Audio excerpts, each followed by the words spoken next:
Hello children, welcome to today's lectures. Children, I will teach you principle number 4. Children, first I wrote you English of this principle, then I explain it as an example. So let's start.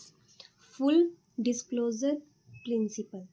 According to this principle, there should be complete and understandable reporting all the significant informations.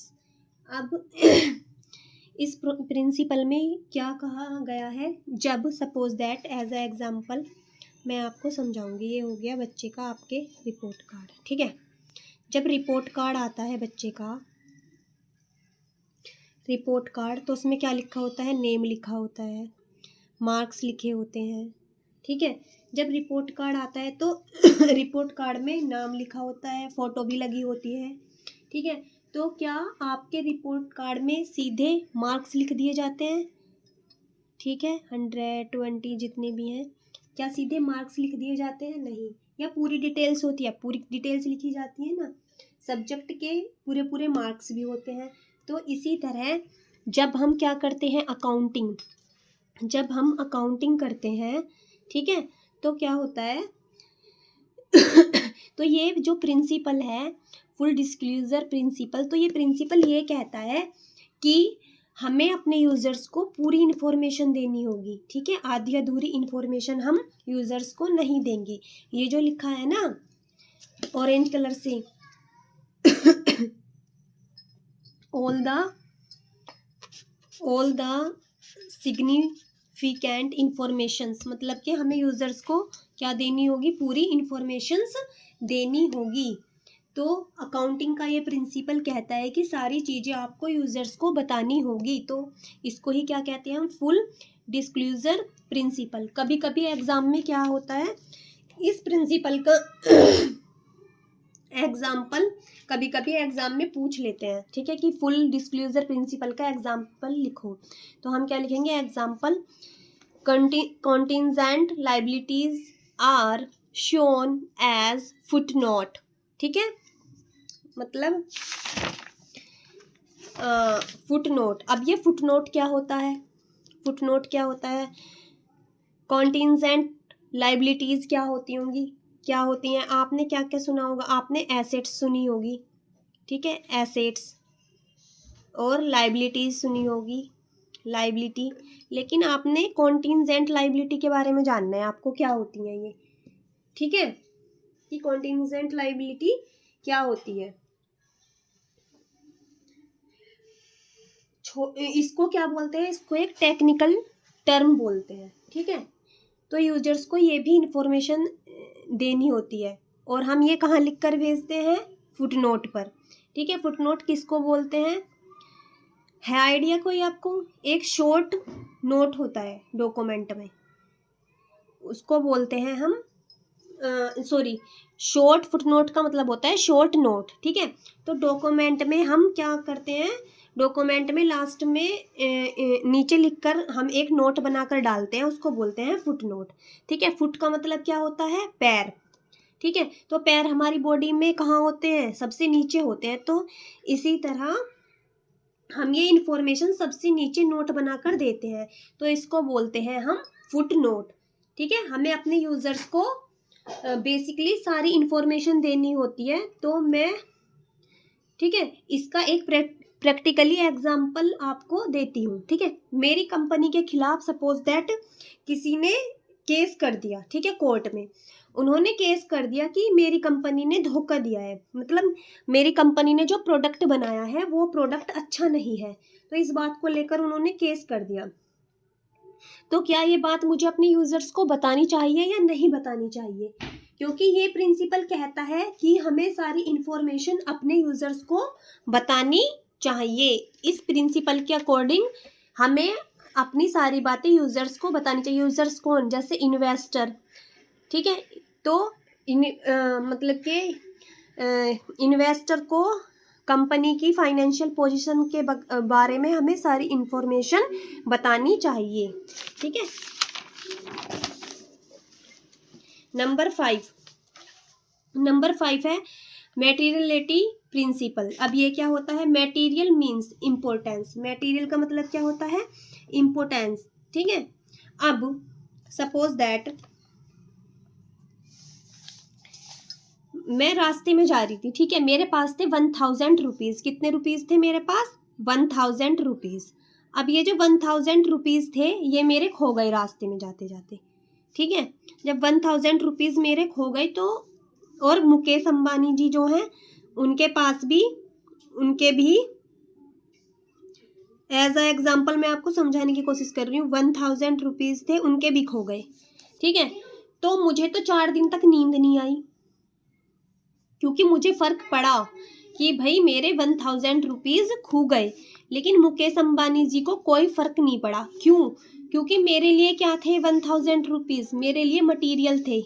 जो भी कुछ चीज़ इस principal के according importance रखती है उसको क्या बोलते हैं हम? मटीरियल। ठीक है, तो ये 1000 रुपीज़ मेरे लिए क्या थे? क्योंकि मुझे फ़र्क पड़ा, मुझे 4 दिन तक नींद नहीं आई, तो ये 1000 रुपीज़ मेरे लिए मटीरियल था।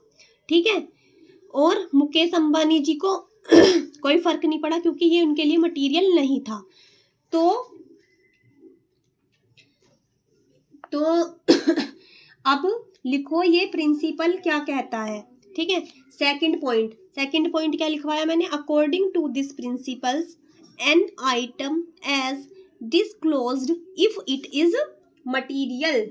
ठीक है, तो क्या मैं इन्हें, ये जो मेरे 1000 रुपीज़ खो गई, मैं इनको घर पर आकर रिकॉर्ड करूंगी? ठीक है, 1000 रुपीज़ को यस मैं रिकॉर्ड करूंगी, क्योंकि ये क्या है मेरे लिए? मटीरियल। और मुकेश अंबानी जी क्या इसको रिकॉर्ड करेंगे 1000 रुपीज़ को? नहीं करेंगे कि भाई मेरे 1000 रुपीज़ खो गए, वो नहीं रिकॉर्ड करेंगे, क्योंकि उनको ये, उनके लिए इम्पोर्टेंस नहीं है, मतलब उनके लिए ये मटीरियल नहीं है। ठीक है, तो इस प्रिंसिपल के थ्रू हमें यही समझाया गया है कि इस प्रिंसिपल में हमें, वैसे रिकॉर्ड तो सब कुछ किया जाता है, लेकिन ये प्रिंसिपल कहता है कि रिकॉर्ड सिर्फ तभी करो अगर वो मटीरियल हो। ठीक है, मटीरियल क्या है? जिस चीज़ की हमें इम्पोर्टेंस हो वो है मटीरियल। इस प्रिंसिपल के अकॉर्डिंग तो हमें वही रिकॉर्ड करना है जो हमारे लिए मटीरियल है। ठीक है, जब आप कपड़े खरीदने जाते हो, ठीक है, तो आपने सपोज दैट करो आपके जो क्लोथ्स हैं वो आपने परचेज करे 5999 रुपीज़ के। तो मम्मी ने पूछा कि आप कितने के क्लोथ्स लाए, तो आप बताओगे घर पे जाके आपने 6000 का पेमेंट किया। ठीक है, तो 1 रुपीज़ आपके लिए कोई मायने नहीं रखता। क्लोथ्स कितने के लिए? आपने 5999 के। लेकिन आपने मम्मी को जाकर क्या बताया कि मम्मी हमने तो 6000 का पेमेंट किया, तो 1 रुपीज़ क्या आपके लिए कोई इम्पोर्टेंस नहीं रखता? 1 रुपीज़ आपने मांगा भी नहीं, आप छोड़ के ऐसे ही चले आए, तो वो इम्पोर्टेंस नहीं रखता। तो वो आपके लिए क्या वो आपके लिए मटीरियल है? नहीं, क्योंकि वो इस प्रिंसिपल के अकॉर्डिंग इम्पोर्टेंस नहीं रखता है, तो वो हमारे लिए मटीरियल नहीं है, हम उसको रिकॉर्ड नहीं करेंगे। इस प्रिंसिपल के अकॉर्डिंग जो हमारे लिए मटीरियल है, जो इम्पोर्टेंस है, वही रिकॉर्ड किया जाता है। ठीक है, प्रिंसिपल नंबर 6, कॉस्ट कॉन्सेप्ट्स और historical cost principle. According to this principles fixed assets are always recorded in the books at cost, ignore market value. ठीक है, अब फिक्स्ड मैं आपको एज ए एग्जाम्पल एक्सप्लेन करती हूँ। ठीक है, अब क्या है, जैसे हमारी फिक्स्ड एसेट्स होती हैं। फिक्स्ड एसेट्स क्या होती हैं? हमारी नॉन करंट एसेट्स। क्या होती हैं? Non current assets. Non current assets क्या होती हैं? जिनको हम 12 ईयर से ज़्यादा यूज़ करने के लिए परचेज करते हैं, 2 year, 3 year, 4 year. Suppose that जैसे फर्नीचर हो गया, ठीक है, कार हो गई, मशीनरी हो गई, बिजनेस में मशीनरी वगैरह खरीदते हैं। ठीक है, तो वो होती है हमारी फिक्स्ड एसेट्स। ठीक है, तो according to this principle fixed assets are always recorded in the books at cost, ignore market value. ठीक है, सपोज दैट आज आपने एक मशीनरी खरीदी, ठीक है। मशीनरी आपने परचेज की, कितने की? 1 लाख की, ठीक है। 1 लाख की आपने मशीनरी जो है परचेज की। फिर क्या हुआ?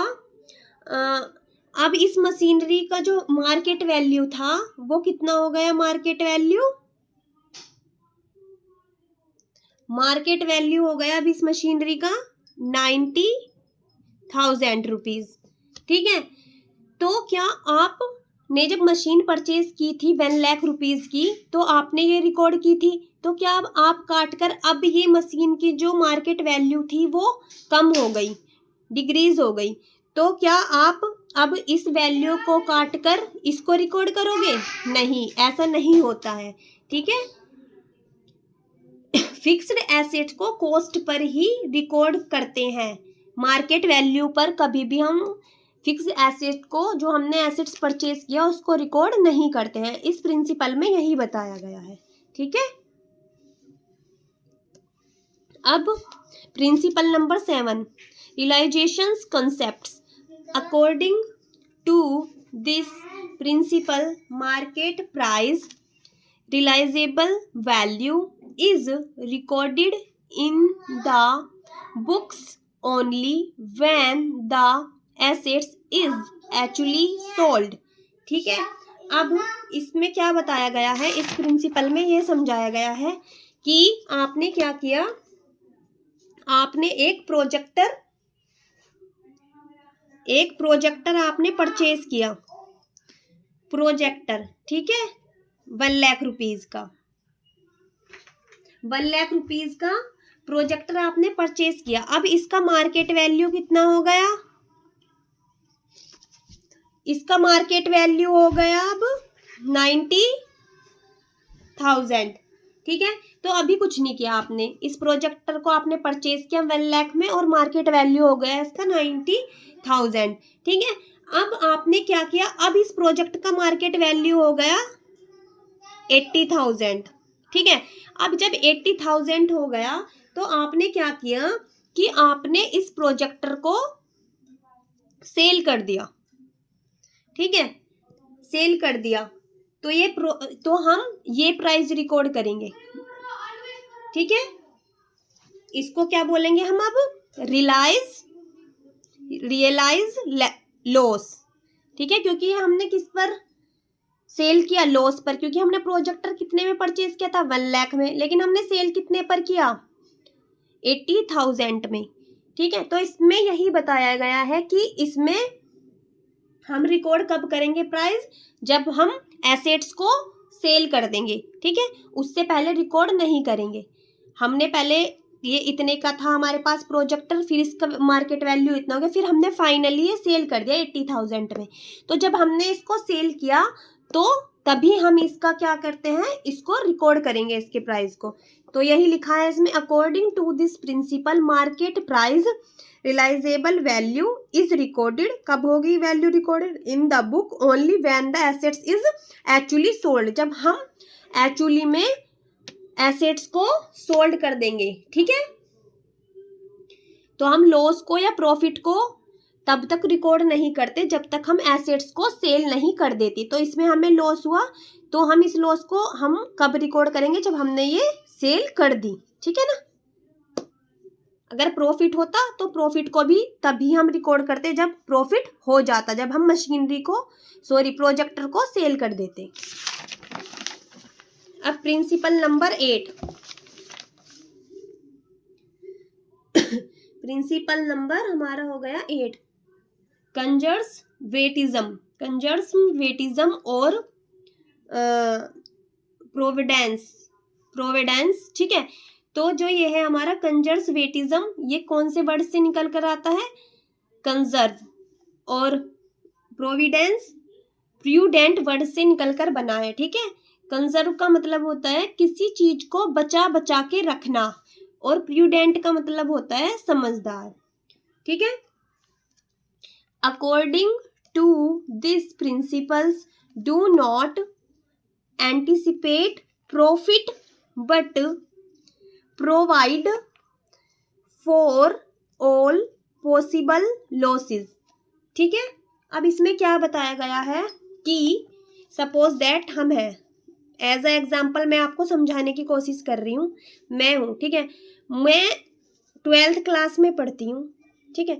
एक दिन मुझे अचानक से सपना आया, एक ड्रीम आया मुझे कि भाई मैंने तो टॉप कर दिया क्लास में मैंने टॉप कर दिया, ठीक है।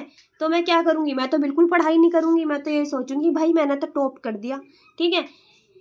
और फिर एक दिन मुझे सपना आया कि 12th क्लास में हूँ, मुझे सेकंड ड्रीम आया कि मैं तो फेल हो जाऊंगी। सेकंड ड्रीम मुझे क्या आया कि मैं तो बिल्कुल नहीं पढ़ती, मैं तो फेल हो जाऊंगी, ठीक है। तो जब मैं फेल हो जाऊंगी, मैंने ऐसा सोचा तो मुझे बहुत डर लगा, ठीक है। तो डर के कारण मैंने क्या किया, मैंने पढ़ना स्टार्ट कर दिया, ठीक है। तो मैं आपको यही समझाने की कोशिश कर रही हूँ, तो मैं इम्प्रूव करने के लिए पढ़ाई करूंगी। तो यही क्या है, यही होता है हमारा ये, ठीक है। तो इसको ही बोलते हैं हम कंजर्वेटिज्म। क्या बोलते हैं इसको ही हम, कंजर्वेटिज्म, ठीक है। कंजर्वेटिज्म बोलते हैं इसको। अगर आपको लग रहा है कि फ्यूचर में प्रॉफिट होगा, समझ गए, अगर आपको लग रहा है कि कंपनी को लग रहा है कि फ्यूचर में प्रॉफिट होगा, तो प्रॉफिट को हम रिकॉर्ड नहीं करेंगे जब तक प्रॉफिट हमारा हो नहीं जाता। लेकिन हमें अगर ये अंदेशा होता है कि भाई हमें लॉस होने वाला है, तो हम लॉस को क्या करते हैं, पहले से ही उसको हम रिकॉर्ड कर लेते हैं, ठीक है। तो इस प्रिंसिपल का समझाने का जो मकसद है मेरा यही है कि इसमें अगर हमें ये अंदेशा होता है कि हमें लॉस होने वाला है, ठीक है, तो हम लॉस को तो पहले से ही रिकॉर्ड कर लेंगे। लेकिन अगर हमें ये लगता है कि प्रॉफिट होने वाला है, प्रॉफिट को जब तक रिकॉर्ड नहीं करते जब तक प्रॉफिट हमारा हो नहीं जाता, ठीक है। तो कभी कभी इसका एग्जाम्पल भी लिख लो, closing stock is valued at cost और market price whichever is lower, ठीक है। तो जो हमारा क्लोजिंग स्टॉक होता है, क्लोजिंग स्टॉक क्या होता है, अनसोल्ड गुड्स क्या होता है। Suppose that as a example मैं एक्सप्लेन करूंगी आपको, ठीक है। ये हमारी शॉप हो गई किसी भी चीज की, ये हमारे गुड्स हो गए, ठीक है। ये गुड्स हमारे सोल्ड नहीं हुए, ठीक है। अनसोल्ड गुड को हम क्या बोलते हैं, अनसोल्ड गुड को हम क्या बोलते हैं, क्लोजिंग स्टॉक, ठीक है। तो जब हमने ये परचेज करे थे, ठीक है, तो इनका जो कॉस्ट प्राइस था 100 रुपीज था, ठीक है। लेकिन अब क्या है, इनका जो मार्केट वैल्यू है, अब जब हमने 1 साल पहले इनको परचेज किया था तो इनका कॉस्ट प्राइस, इन गुड्स का कॉस्ट प्राइस 100 रुपीज था। लेकिन अब इनका मार्केट वैल्यू कितना है, अब इनका मार्केट वैल्यू है हमारा 80 रुपीज, ठीक है। तो क्लोजिंग स्टॉक को हमें लो वैल्यू पर ही रिकॉर्ड करना है, तो हम क्लोजिंग स्टॉक को किस पर रिकॉर्ड करेंगे, 100 रुपीज पर नहीं करेंगे। लो वैल्यू कौन सी है इन दोनों में से, 80 रुपीज। तो ऑलवेज हम क्लोजिंग स्टॉक को किस पर रिकॉर्ड करेंगे, लो वैल्यू पर, ठीक है। ऐसा करने से क्या होता है, कंपनी का प्रॉफिट बढ़ा चढ़ाकर नहीं दिखाया जाता है, इससे इन्वेस्टर को कंपनी की सही फाइनेंशियल पोजीशन का पता चल जाता है।